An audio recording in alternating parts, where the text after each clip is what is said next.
Wow, what a great birthday present, isn't it? 14 years old today, Zach Robinson, and he celebrates by making his debut at a dare stop. You know, Leo Adams is his grandfather, and Leo Adams not only is giving him a great birthday, but he bought him the car to run on his birthday, and that's pretty impressive. And that's a former championship car, by the way. Yeah, he did it last year, David Secor, and next year they hope to get that car numbered to number 14 because that is the number that Leo Adams had during a great racing career. We are about ready for a great way to end the regular season. Before we have the Paradiso Musca shootout, here is Ben to put his foot on the gas pedal. The green is out, and Tyler Trott wastes no time at all as he quickly moves into the number 1 spot. Here comes Marquise, car number 5, but Brandon Michael, the color yellow, the 74, emerges in the front pack of cars. Now, the sense of urgency is for Johnny Walker. He needs to win to entertain any thoughts of winning a championship. He has quickly moved into the top 5, and right now he is attacking David Como, but Como is on the move as he is giving Brandon Michaels something to worry about. Look a little further back. Latois is in a 4-car battle, and that's among the top 7 positions. Out in front, Marquise muscles his way to the inside. Tyler Trott is stuck in the outside lane. Marquise becomes the second leader. Lap number 2. Here comes Brandon Michael as factor number 3. And then it's Como 4th. He's holding off Johnny Walker. And right now, biding his time, Frank Latois, the white number 33 car. We have a challenge for the lead. Marquise getting a shot at the outside. As here comes Trott, he cannot stay with him, and Marquise is able to hold off the 11 car, but Tyler Trott looks pretty formidable on the outside groove. Tyler Trott just doesn't want to give up. He's looking very strong, running the top side of the racetrack. Brandon Michael has to do or die, pick and choose. All of a sudden, Tyler Trott comes down, hits at a ton. Tyler Trott makes contact with the outside wall, and Frank Latois was also involved in a jingle with Alexandra Fern, but was able to pull away. But Tyler Trott is the guy that suffered the toughest of the hits, Matt, directly in front of the 104 markings just off turn number 2. Yeah, he is plastered up against the wall in our first yellow. It comes on lap number 3. And Frank Latois, he got roughed up a little, and it looked like that car was okay as he crossed the start-finish line, but we'll see how healthy that number 33 car is. He was involved in that jingle with the Frank Latois car, Matt, but they were able to keep going in forward motion, so that is the story, and we're receiving information from Race Central that the caution was for the 11 car of Tyler Trott, and all the other situations came out after the caution was thrown for the Tyler Trott car. So those competitors will be able to go back into the position that they were running when the caution came out. Tough break for Tyler Trott, though, who was really showing a lot of muscle in qualifying today and was running very, very strong in this situation as well. So it is Frank Latois who had to pick up 20 points today in order to put a padlock on the championship. And for 20 points, that means he would have to finish 16th or better. And since we only had 15 cars in the starting lineups, things are looking pretty good for Frank Latois as far as the championship is concerned. So even if he doesn't finish, he still should have enough points to win his first title.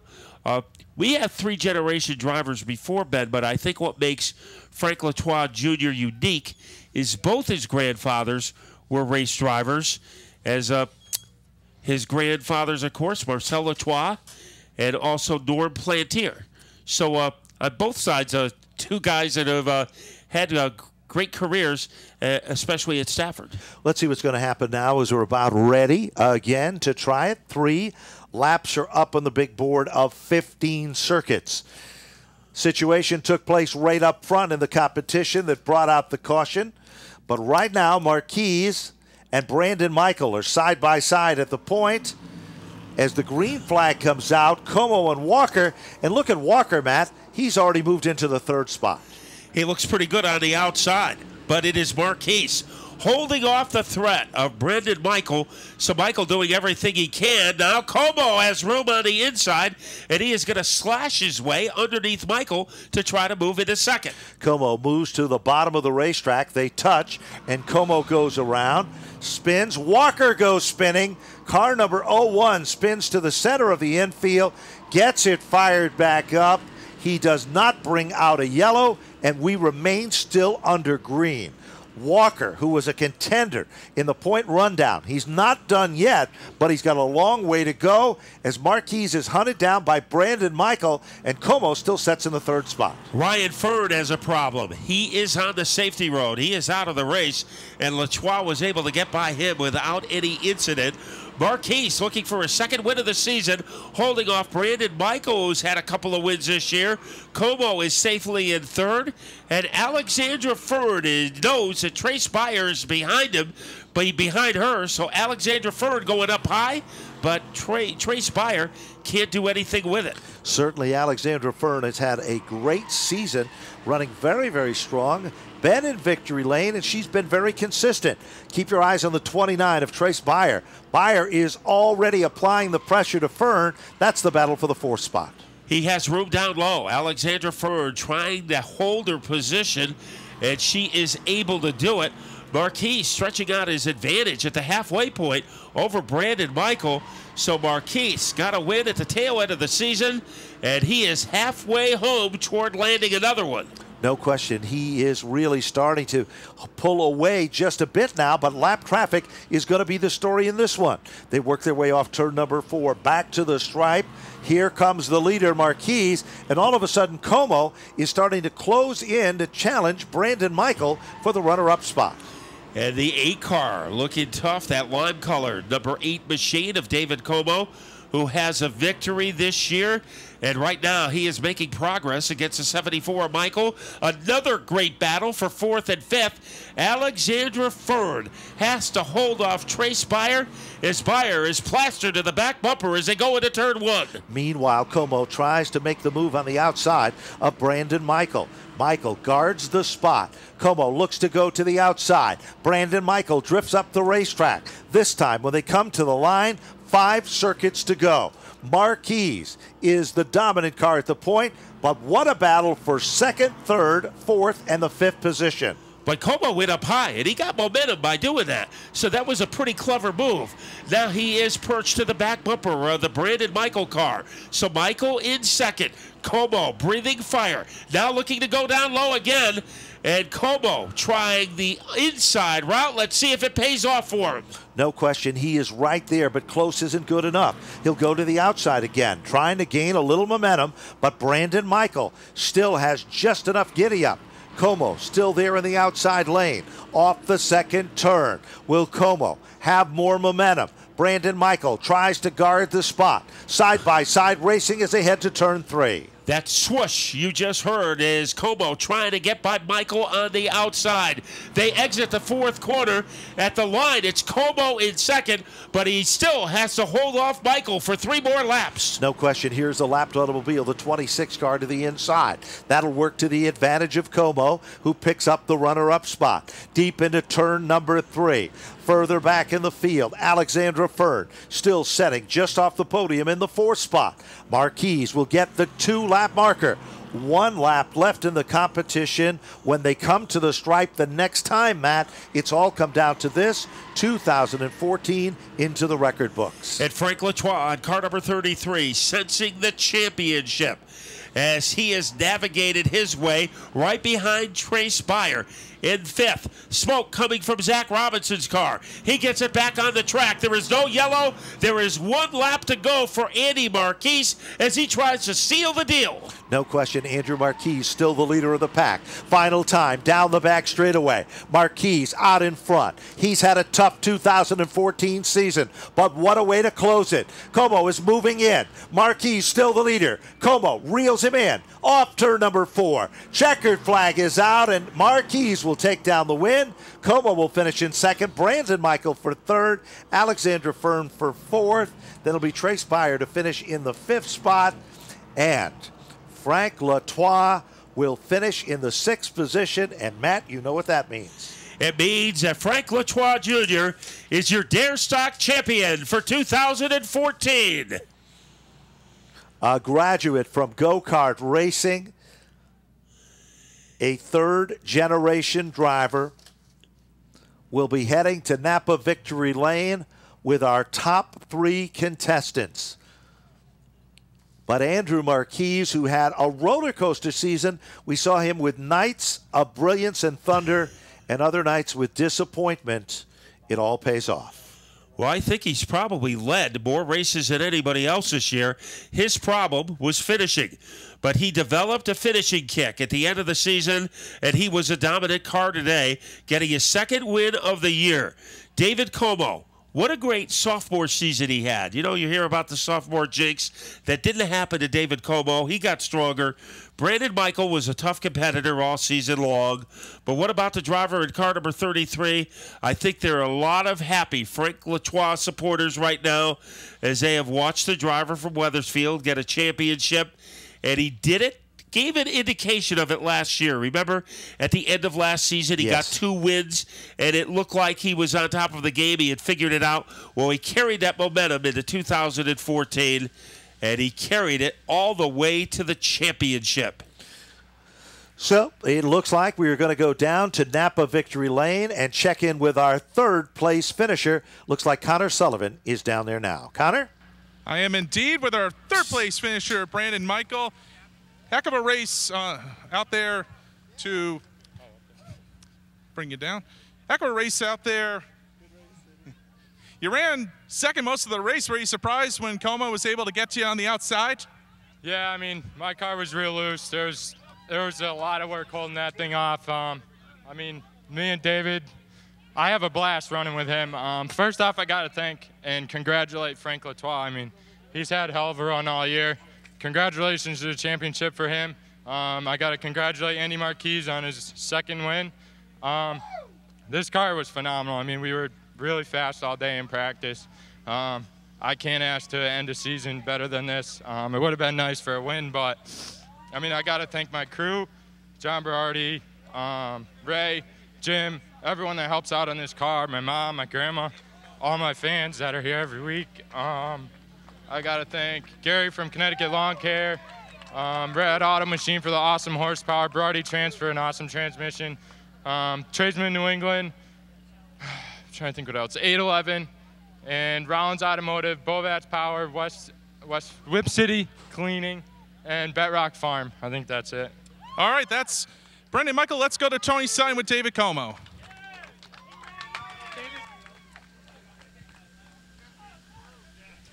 Nice drive in the 2nd spot.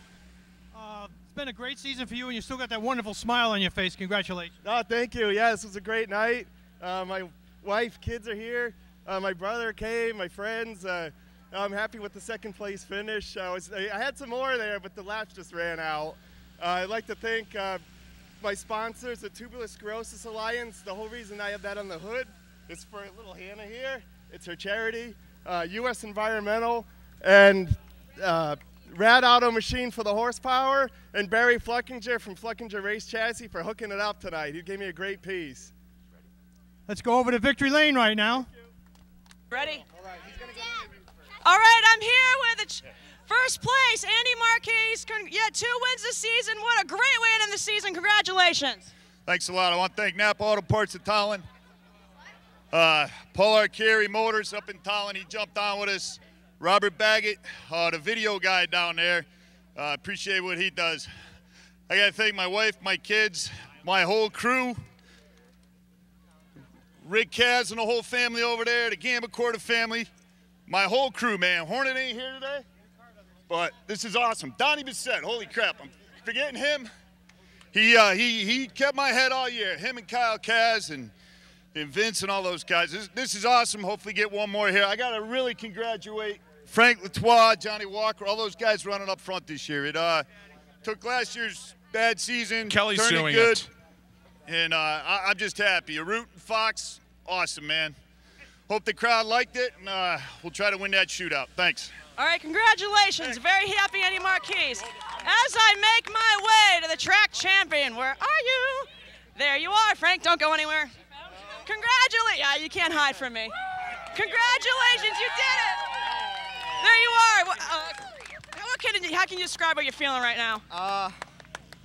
It just starts back to last year at this time at the fall final. We broke in the heat race. We were watching Mr.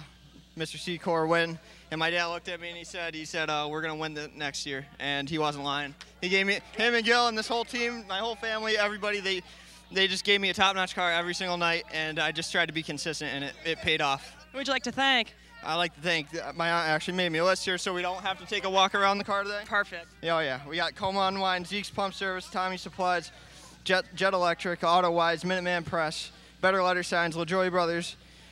Oh man, there's so many here. The Wheel Shop, High Point Heating and Cooling, Brian Watson helped us. GRP Services, that's Gil, he makes the power. Dave Miller, everybody that makes this happen. Just Wild Thing Cards, K&W. Just everybody, there's so many people. I know I forgot people, but my family, that's who made this happen. Your family is awesome. And one more thing, I'd like to bring his teammate Roger over here for a little announcement. You know, this is an incredible thing we did this year with this team, but there's a big thing that we're missing. And on August 2nd of last year, Beth Latour was called home. And on that day, we lost a daughter, a sister, a wife, a mother of 2 great kids, Nicole and Frank. That's why tomorrow, this team and this family is going to be here in Victory Lane during the modified tour race to give lap 33, the leader of lap 33, contingency money in the amount of $333.33. Thank you for being a part of this. This is an incredible team. We look forward to seeing you tomorrow. All right, thanks a lot. And here we down, very excited, very lot of energy down here.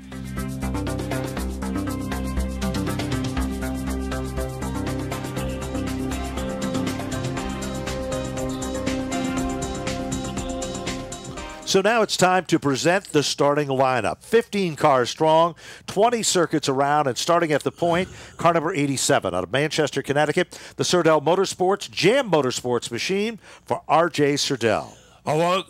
Alongside in the front row in car number 82 from Talon in the Supreme Industries of Torrington-sponsored car, here is Paul Arute.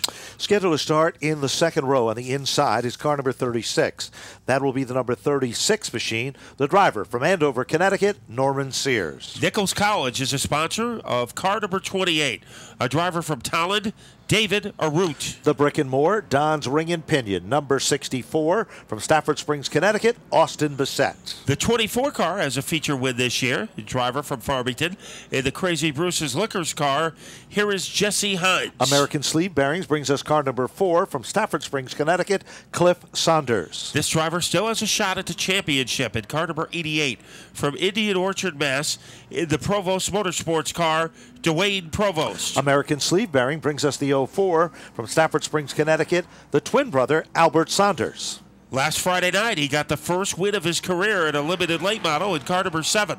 Here is Glenn Bartkowski from Manchester. The point leader going in, looking for the title, the Nantucket Community College, number 9, from Charlton, Mass., Andrew Hayes. Then in car number 66, he has 2 wins this year in the George Mack LLC Batera Chevrolet car, Justin Bren. He's been coming on strong from Wethersfield, Connecticut, the Clement Motorsports, number 59 for Brian Clement. Making his debut in car number 33 from Stratford in the Bloxham Motorsports car, Robert Bloxham III. And starting scratch in the Vesta Acquisition number 00 from Bristol, Connecticut, Joe Noshik.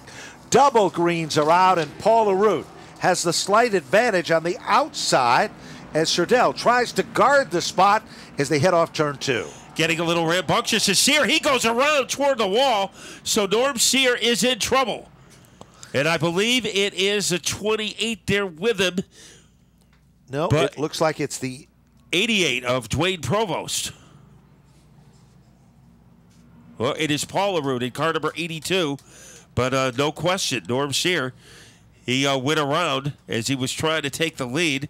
As Provost has made it through, David Arute has made it through, but Paul Arute got tangled up with Norm Sears. So no laps are into the record books in this one. Work continues as Norm Sears gets off to a really tough start in the running of this limited late model feature event. And next year, it will be Kelsey Rotino back in that number 36 car, as Kelsey started the season in that car. But when Norm Sears' original car got destroyed, well, he went into that number 36 car, and he hasn't slowed down a bit. It was a pretty smooth transition for Norm Sears getting into that number 36 machine. The Supreme Industries number 82 car for Paul LaRoute was able to pull away under its own power, so he'll pick up where he left off. And no laps are into the record books. Sherdell has been getting stronger each and every event in 2014. Mitch Keeter moves to the starter stand and takes over things from that location. Tommy Fox is a gentleman that keeps the playing field fair as the race director of competition for the NASCAR Wheel and All-American Series divisions. Now you're wondering what Andrew Hayes has to do in this race to become the next champion. All he has to do is avoid finishing last. There are 15 cars. If he finishes 14th, he will have enough points to lock down the championship. So, you know how they the old cliche, nice guys finish last? Well, right now he wants to be a champion, so anything but last place will be good for Andrew Hayes. And right now he is about at the halfway part of the field, as one spot behind the 7 of Glenn Barkowski. What a heartwarming moment at our final Friday night when Glenn Barkowski was able to get his first ever win. So the clinched yellow is being given to the field, which means the cleanup is just about over, and we will be getting back to some serious business with R.J. Sherdell, a rookie driver, in the front row alongside Paul LaRoute. R.J. is a crew chief turned driver, as before this year he worked on Jeff Malave's tour car, and he was also on the crew for about 6 years for J.J. Hill. So this year he got an opportunity to drive. So he goes from one end of the wall into the spotlight. Sure does. And he's done really quite well, because each and every time out he has shown consistent improvement. And that's all that you can ask for in your first full season behind the wheel. It looks like we're about ready to go back to green flag racing. Off turn number 4. Rich Keeter looks him over. There's the green. And again, Sherdell manages to guard the spot, but this time it looks like David Arute is going to be the guy to challenge on the outside. David Arute trying to gallop into the lead. Austin Bassett is also in the picture, along with the 24 of Hines. But look at Arute crank it up on the outside. He is going for the top spot, and he will get it. He certainly does. David Arute, once in command, brings the car down to the bottom of the racetrack. All of a sudden, Austin Bassett forces Sherdell up the hill, and Sherdell goes further back in the field. Hines moves now into the 3rd spot. Provost is up to the 4th spot. Then we've got a mad scramble, 8 cars contending for position number 5. Well, it was 3 wide behind him, and the man who benefited from it was Albert Saunders, as he got underneath his brother in Sherdell to move into the 5th place position. On a roll, here is Andrew Hayes. We expected that he would be, and Andrew Hayes is now in 7th place, 1 spot behind Cliff Saunders. No question about it. Meanwhile, back to the front of the field, Austin Bassett is sideways coming off turn number 4, as now it is Hines who tries to make the presence of a pass on the bottom. It just doesn't work, as Hines now pulls back in the line. Boy, it looked like he was going to make the move, but Bassett held him off. In 4th is Dwayne Provost, so he has made a pretty good recovery. They come off of turn number 4. Arute is still in front, but it's a ferocious battle for 2nd between Bassett and Hines. Hines now tries it again, can't do it, runs right back into line in formation. Austin Bassett has a loose car on exit, and turn number 4 is his Achilles heel on the racetrack. Meanwhile, Jesse Hines has a car that seems to want to work there, but he is unable to make the move to complete the pass for the runner-up spot. He knows there's a lot of time left. Here comes the 9 of Hayes, getting underneath Cliff Saunders. So Albert Hayes is in 6th place, and the championship countdown has begun loud and clear for Andrew Hayes. As they work their way off turn number 4, back to the stripe they come, and David Arute is still the shining star in this one. Meanwhile, Austin Bassett trying to, well, perhaps, well, he loosens up just a bit. Coming off that second turn, and all of a sudden, Jesse Hines has moved in with an opening on the bottom. It's Hines and Bissett side by side in a battle for the runner-up spot. So it took Hines about 4 laps to make that move, but he torpedoes his way under Bissett. Look at Dwayne Provost. He wants to Xerox that move and do the same thing, and he is on the verge of doing that. Certainly is, and now Provost is almost on the podium in the 3rd spot. Lapped Automobile is the 33 car, and that's going to slow up things just a bit as everybody checks up, but they're all okay as they come off turn number 4 and back to the line. 2 laps shy of the halfway marker in this event. And now Justin Brent is trying to make some noise as he wiggles his way around the 82 of Paul Arute. Cliff Saunders is running in 7th, but at the front of the field, David Arute looking for his 2nd win of the season. And what a way to end the year for the driver of car number 28 if he can hold on. This time when they come back to the stripe, half of the event is all but history. 10 circuits of 20. David Arute started the season very strong, had some mechanical problems, but today he looks like days of old, dominating, running up front. Now our attention shifts further back as Andrew Hayes is now trying to work over the number 04 machine of Albert Saunders, who started 9th on the grid. Now there's only one driver who has dropped out, so Andrew Hayes trying to finish, and he is looking to move under the 04 of Albert Saunders. So Saunders is able to stay glued to the bottom of the track, and he gives the Hayes no passing room at all. No question, he still continues to try to find an opening that'll put him in that comfort zone. Meanwhile, still David Arute dominating out back, out in front, and pulling away, while Jesse Hines is still holding on for 2nd. Austin Bissett still up to the 3rd spot. Provost is in 4th. Then it's the 04 machine of Albert Saunders in the 5th spot. 12 laps up on the board, and Matt, 2 cars set down on pit road, the 36 and the 00. And what does that do to Andrew Hayes' point contention? He can start celebrating. In 7 laps, he will be the limited late model champion. Bissett answering back in car number 64 as he has scalded his way underneath that number 24 car of Hayes. It is a pretty good seminar here by Andrew Hayes as he moves underneath the 04 of Saunders and Hayes. That is a battle for the top 5, and it looks like Andrew Hayes is going to get there. He certainly does. Andrew Hayes moves into the 5th spot. 14 laps up on the board. This time when they come back to the stripe, 5 circuits remaining. Leader is still David Arute, dominant car up front. Austin Bissett had 2nd, went back to 3rd, and then kept digging and moved back into the runner-up spot. Jesse Hines still in 3rd, Provost for 4, and Andrew Hayes looking for the title in position number 5. David Arute continues to have a sturdy lead over awesome Austin Bissett. Austin Bissett said he doesn't think he'll be racing full-time at Stafford next year, but he wants to go out with a last hurrah as he is running well, be ahead of the 24 of Jesse Hines. And now Andrew Hayes, can he pick up one more position? He is going after the 88 of Dwayne Provost.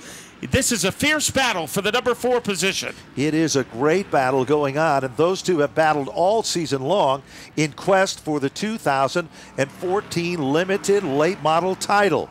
Leader comes up on a lapped car. 17 laps are up on the board. David Arute still setting a blistering pace out in front. Austin Bissett still trying to reel him in, but no luck so far. Jesse Hines still setting in the 3rd spot. This time when they come off turn number 4, 1 mile left, popsicle sticks, 2 circuits to go.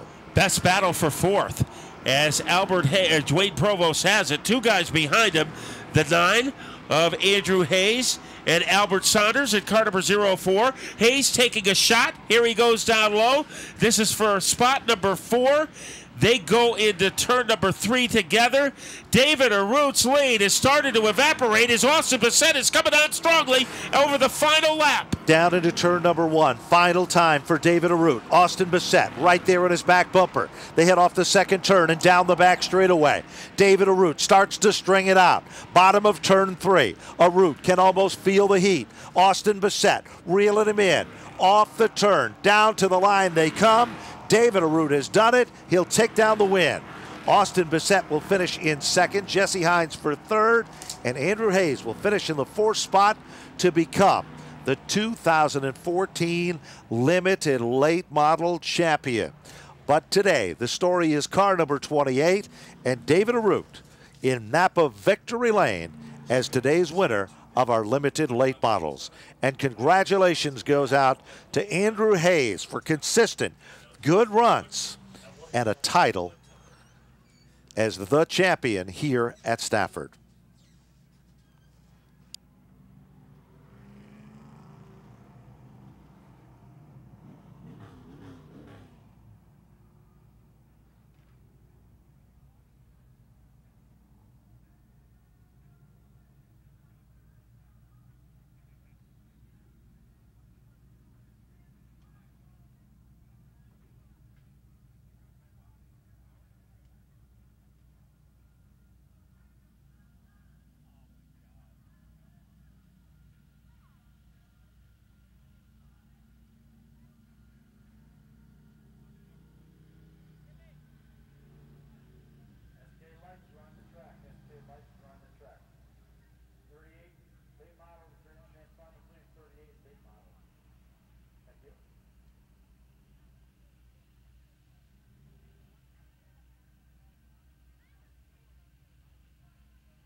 And now let's go down to our 3rd place finisher and Kelly Lamisa.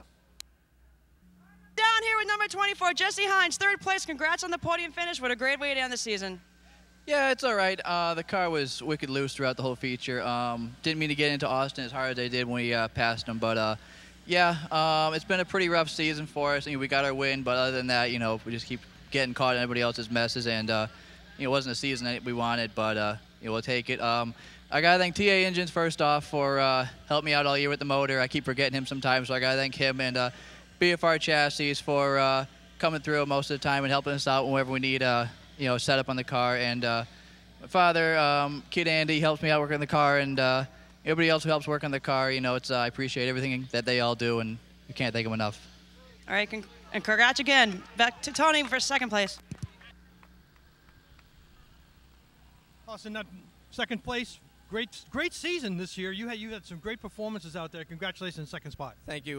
We had an up and down year this year, and just got caught up in some bad luck. And I'm glad we finished the season off like this. I mean, it's good to go out like this in one piece and top finish, and knowing that we were fast. I just gotta thank my dad, my mom, my brother, my girlfriend Sam for coming out and supporting me every week, and Brick and More, Mike and Cindy, Mainline Heating, Casey's Cafe, GH Berlin Oil, Napa Tolland, Sunoco Racing Fuels, Rad On Machine, BFR Chassis, and it's good to end the year like this. That's 2nd spot, and let's go to Victory Lane. With David Arut's 2nd win of the season, I know it's been an up and down year for you. How does it feel to get back to Napa Victory Lane? It feels great to finish off the season with another win. We did this last year with the fall final, so defending my win here in the Limiteds. I can't do it without my crew. They've worked so hard all season. Rick DeCarli, Mike, Wendy, Steve Johnson, Felicia, Laura, Tom, everyone on the crew. I'd like to thank my chassis guy, Bob Phil, USA Hauling, my school for sponsoring me, Nichols College, BA Museo, FBI Trucking, and of course my mom and dad for letting me race.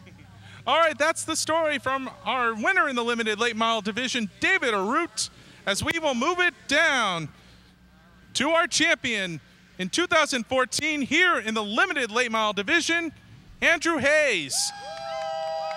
Heck of a consistent season for you. Only one finish out of the top 5, 4 wins.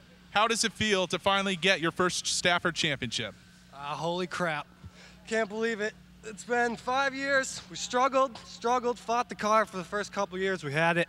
You know, I just got to thank everyone who helped out this year. I mean, all the sponsors is Nantucket Community College, my stepdad, my mom, my friend Dave, my friend Shane, my friend Chris. Everyone comes to the track and helps. Nantucket Community College. I got to thank Local 3059, Signorama, On Point Connections, my Uncle Bob, he's a huge, huge help.